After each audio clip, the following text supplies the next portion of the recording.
Ma'am, let me...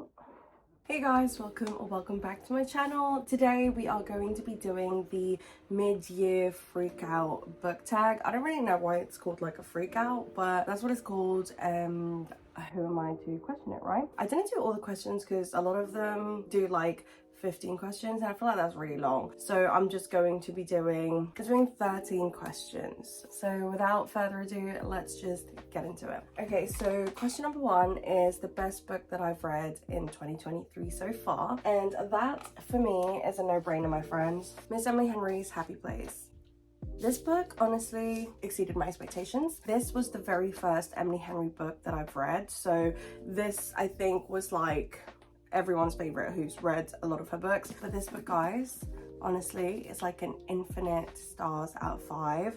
I am so ready to reread it already. I finished the book and was straight away like, I need to reread it. I didn't annotate it that much when I read it. I've only read it once. I didn't annotate that much just because I was literally like so just involved with the story. So I do feel like the next time I read it, I'm gonna be sitting here like annotating the hell out of it. I am so shocked every time I see a review where they're like, ooh, didn't really rate it that much, because I just don't understand how you can't. But yeah, anyway, Happy Place by Emily Henry was the best book that I've read so far in 2023.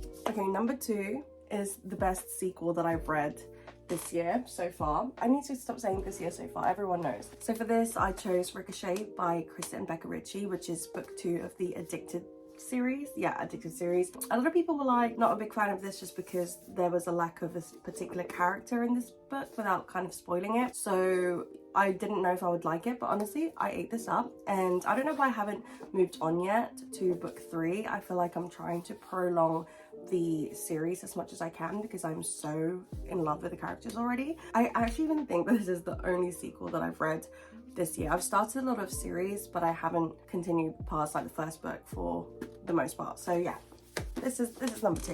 Question 3 is, what is a new release that you haven't read yet but want to? And that for me is Yellow Face by Arif Kwan. I think I just haven't bought it yet because I am on a book buying ban and I just bought Kindle, so I'm trying to be really sensible. So there's not really any reason why I don't have Yellow Face just yet. I'll probably get that at the end of the month, but yeah, I'm really looking forward to reading that one. And then number 4 is, what is your most anticipated book release for the second half of the year? And I actually picked 2 for this. One is Stephen King's Holly. I think any Stephen King writing for the autumn winter time is just going to be absolutely perfect. And then the second book that I chose is Mona Award's Rogue. Rouge? I can't read. How's it spelled?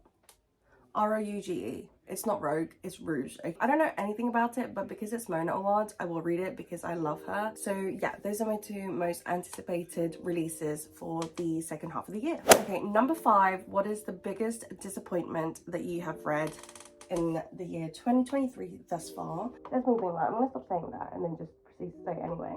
But anyway, that is Mona Award's 13 Ways of Looking at a Fat Girl. I don't know what I was expecting with this book, but I absolutely loved Bunny and I had such high hopes for this book, and it just didn't give what I thought it should give. But maybe that's just me, maybe that's a perception thing, I don't know, but I really was hoping for so much more from this, but just didn't get it. Okay, and then my biggest surprise of the year is low-key like embarrassed to say this. I don't even know why I'd be embarrassed, but I am. Let me find it.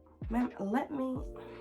Oh, I returned it. I'm just going to show you book 2 of it, but it is Haunting Adeline. You can't really see. First of all, trigger warnings, because that is not for the faint-hearted. I really enjoyed it, even though I was really apprehensive at first because it's such a dark romance and like the lines are most definitely crossed and / or blurred because yeah, it's very questionable. The romance in it is very questionable, but I ate that up to the point that I was like, oh, straight into number 2, which is way darker as well, which I didn't think was possible. I was surprised to know that I am a fan of dark romances because I really didn't know. I've never really read a dark romance, and if you know, you know. Like with Haunting Adeline, there's a particular scene that I was like, ooh.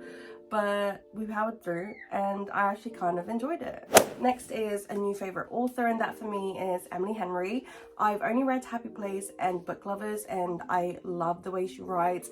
I love her writing style. The plots for both of them have been really good and quite original. It takes like your typical summer romance and gives it a little twist that just gives it, you know, just something different. It gives it that Emily Henry touch, and I absolutely love that. I know that she's currently working on another book, so I'm very excited to hear that. But also I've still got You and Me on Vacation and Beach Read to read, and Beach Read I'm trying to save for the summer, so hopefully I'll get to that soon. Newest favorite crush, as if I'm like a 12-year-old, but that for me, Mr. Nate Hawkins from Icebreaker. Like, I feel like I've raved about this book so much on my channel, but it's just rightfully so, because this is a great book. The spice in it was spicing, and I just really liked him. I thought he was really sweet, really thoughtful. He didn't have to be a bad boy. He didn't have to be a dick. He was a good boy. And you know what? I know so many people love the bad boy trope, and don't get me wrong, I eat that up too, but I feel like I am a sucker for the good boys, you know, the golden retriever boys. I'm literally marrying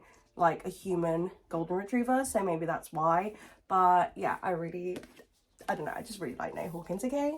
Okay, next is my newest favorite character, and I chose 3. I chose, first of all, from Happy Place, Harriet, and also her friend Sabrina. I really got them as characters. I just really identified with the validation that they require and how they reacted to certain things happening.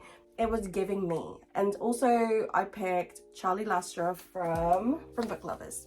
Again, he was the perfect mix of like a bad boy and a good boy, because he was grumpy rather than mean, but he was also so thoughtful towards Nora. Is that her name? Nora. So I really liked that. He seemed a lot more genuine and mature, which sometimes with romance books I'm like, ugh, grow up, like Knox from Things We Never Got Over, calling him out on that one.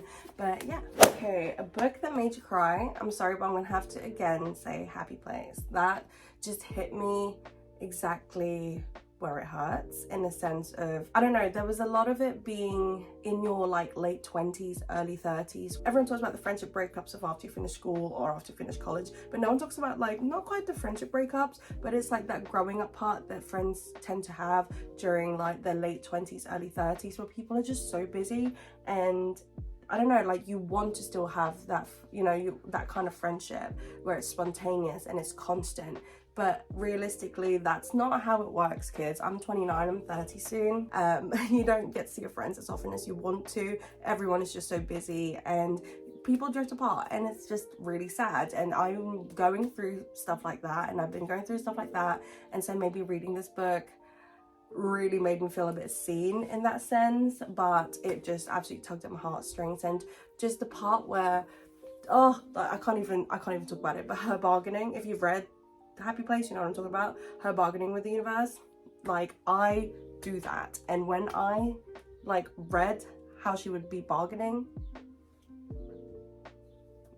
yeah, honestly, just read it if you haven't yet. Also, the sun is not participating today, so we've literally got like this, and it's slowly moving, so I'll try to get through the rest of them real quick.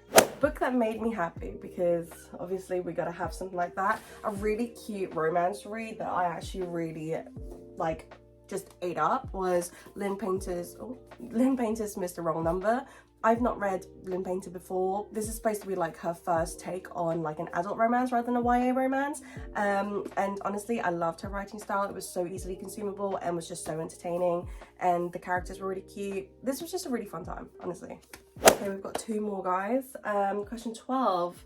Favorite book to movie adaptation. I was thinking about this, but I like for this year, and I just couldn't think of any. So I thought favorite book to TV instead will definitely have to be Miss Daisy Jones and the Sick, because they changed a few bits around that I didn't really agree with, but who might say I'm not a director or a writer. I still really enjoyed it. I think the casting was really, really good. I get why Bill Dunn was played by Sam Claflin, or, you know, that guy from Hunger Games. But yeah, Daisy Jones. I need to like move you a little bit because yeah, it's just okay. No, well, we're in the last question anyway. Last question is my most beautiful book, and I always rave on about this, and it is my beautiful hardcover of Nora Ephron's Heartburn. Like, just look at that, and I feel like that ties us up really well because Nora from Book Lovers was named after Nora Ephron, but it's just such a pretty book. Oh my god, the sun. So that is it for this week's video. I'm trying to like hide from the sun while still like showcasing you like how cute this is. I'm about to take a photo of that because that will look so cute on my Instagram, which if you don't follow yet, it's at Big Sis Reads, links down below. Anyway, I hope you guys enjoyed this video. If you did, please do give it a thumbs up, and if you haven't yet, please subscribe to my channel, and I will see you guys next time. Bye.